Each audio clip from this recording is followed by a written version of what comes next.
Okay. In chapter 3, we're going to look at numerical descriptive measures, some numbers that we can compute from the sample data that can be used to describe the data itself. And here for the lessons in this chapter, you need 3 files. The PowerPoint file, which is this one. So download it and view it as you view my lecture. And then there is a formulas file, which is a Word document, and that lists all the formulas. And then, of course, the Excel shell file, and you must download the Excel shell file and work the problems in the shell file as I'm working the same problems in the video. So look at the video and replicate all that I'm doing in the video in the Excel shell file that you have downloaded. Okay. First, some overview. So in this chapter, we're going to look at what is called central tendency, variation, and shape of a numerical data. So there are 3 different things about a numerical data that we can look at. So we're going to consider all those 3, and then how to construct what is called a box plot, which comes from what is called a 5-number summary, and how to use the box plot to gain insights about the data. And then how to compute descriptive summary of the population. Okay, so sample and a population, what kind of a distinction there is. And then when we have 2 numerical variables, we can compute what is called coefficient of correlation. Okay, and that comes from covariance. So we look at covariance and coefficient of correlation when we have 2 numerical variables. Okay, first, some definitions. So central tendency is the extent to which values in a sample cluster around some central value in the data. And variation is the extent to which the data are spread out, how dispersed the data are. Those measures are called variation. And shape is if you prepare a histogram, what kind of a pattern you see. So do you see a symmetric pattern, or is it skewed, or how pointed it is, or how flat the distribution is? So those are the things. So central tendency, variation, and shape of the distribution. So these are the 3 basic concepts that we use to describe numerical data. So first, central tendency. Central tendency is the central value around which all other values cluster. So there are 3 measures that we can look at. One is called arithmetic mean, where you just simply sum all the values, divide by the number of numbers. That gives you sample mean if the data is a sample, and if the data represents the entire population, that will be a population mean with the Greek symbol mu. As opposed to arithmetic mean, median is the central value. That is, if you arrange the data from largest to the smallest to the largest, the midpoint. So if you have odd number of data, there will be a defined midpoint. For example, if there are 11 data, so there is 5, the 6th one, and then 5 more. So the 6th one is the central value in 11 observation sample. So the 6th value, when you ordered from smallest to the largest, that's your median. But if you have even number of observations, you have only 10.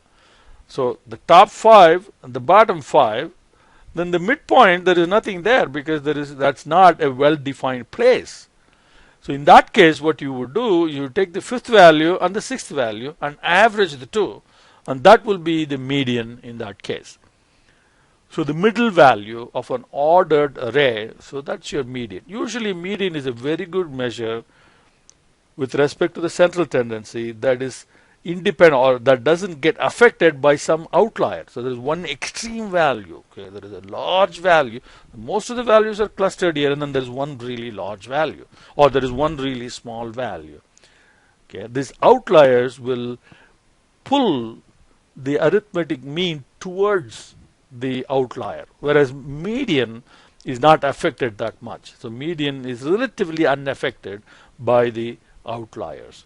Now, mode is the value that's most frequently observed. Okay, if the data set has all unique values, each one of them occurs only one time. and that means there is no mode at all. Okay, or there may be couple of 2 or 3 different values, each of them occurring exactly the same number of times. Okay, there is this, for example, number A occurs 10 times, number B occurs 10 times, number C occurs 10 times also, and all the others occur less than that. So then you get 3 modes. So you could have multiple modes or have no mode at all. So mode is really not a very good measure for central tendency. So arithmetic mean is what is called the unbiased estimate. So for all statistical purposes, arithmetic mean is the best. The median is used when you don't want the outliers to obscure the value. So sometimes like salary or household value or things like that, median is a better measure. So let's see how these are computed in Excel. We're going to look at calculating measures of central tendency, mean, median, mode kind of stuff. We're going to use example 3.1, and here we have a data set containing 7 breakfast cereals, and the data has calories and a couple of more columns of data. So let's look at the Excel file. So we have the cereals, calories, carbohydrates, and sugar. So how do we compute measures of central tendency? Okay, so we're going to do this from first principles, and then we will use Excel functions also. So you can use count to figure out how many there are, then you sum the values, and of course when you take the sum and divide by the number of values, you get the mean. Okay, so now if you copy this across to the other columns, and you get the mean for the next 2 columns. Carbohydrates, what is the average amount of carbohydrates, average amount of sugar, and average calories for the sample. Okay, now of course you can use Excel average function to get the same thing. Okay, if you use average like that, okay, and you copy, and you get the average for those 2.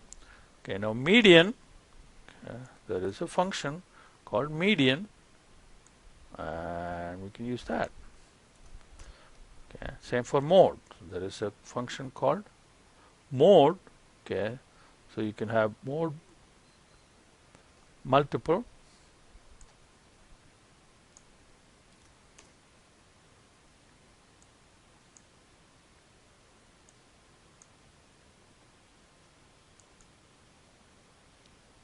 all right. So these are the functions that can be used to find the central tendency measures.